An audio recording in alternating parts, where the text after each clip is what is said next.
Zac, just curious as to your thoughts first on DM. Would you be a participant? Would you be a supporter? Yeah, we'll absolutely be a supporter of the Diem project. I think that really what Diem is doing now, when they transitioned from the concept originally that they had with Libra, where it was going to be a single currency that was a net new currency that derived its value by being backed with a basket of currencies, is they're now saying it's going to be individual tokens for each major currency that they support, so dollars, euros. And this is already happening.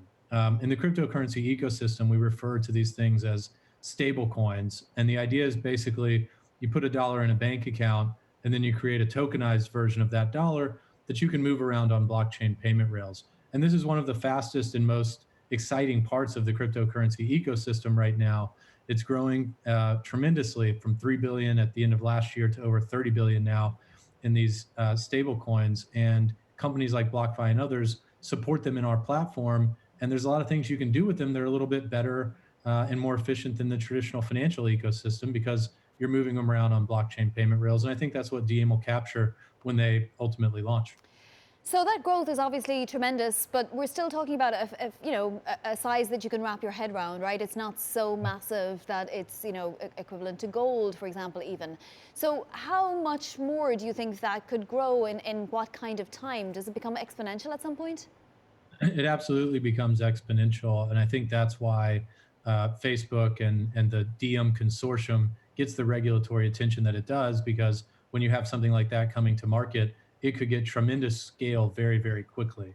And I think how you view these things really depends on your position in the global market. So a country like the US with the dollar, the world reserve currency, probably views these relatively favorably, at least from a fiscal policy perspective, because you're making dollars more accessible around the globe.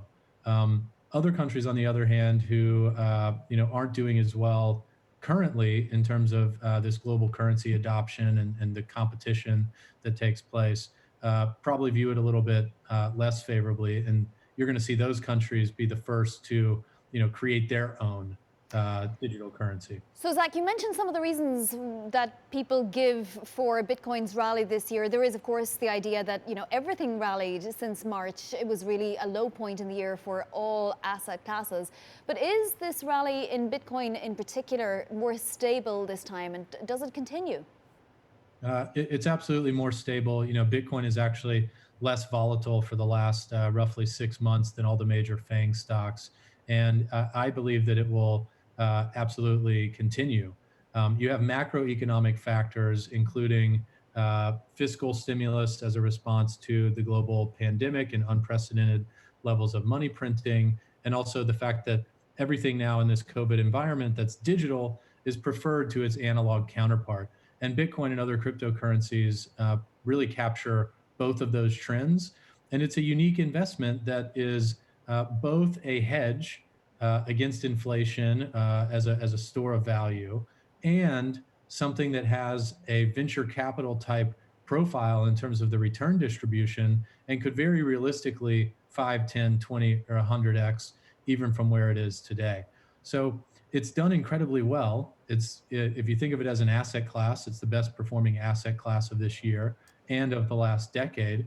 And the narrative and the conversation and the types of firms that are participating in terms of the caliber and quantity has increased tremendously. So it's not the crypto of 2017, it's now the crypto of 2020. Bitcoin is on platforms like Fidelity. You've got derivatives on the CME. You've got some of the smartest investors in the world, like Paul Tudor Jones, Stanley Druckenmiller, and others, Yep. saying they're buying some. And you have fintech platforms, every major fintech platform integrating with it.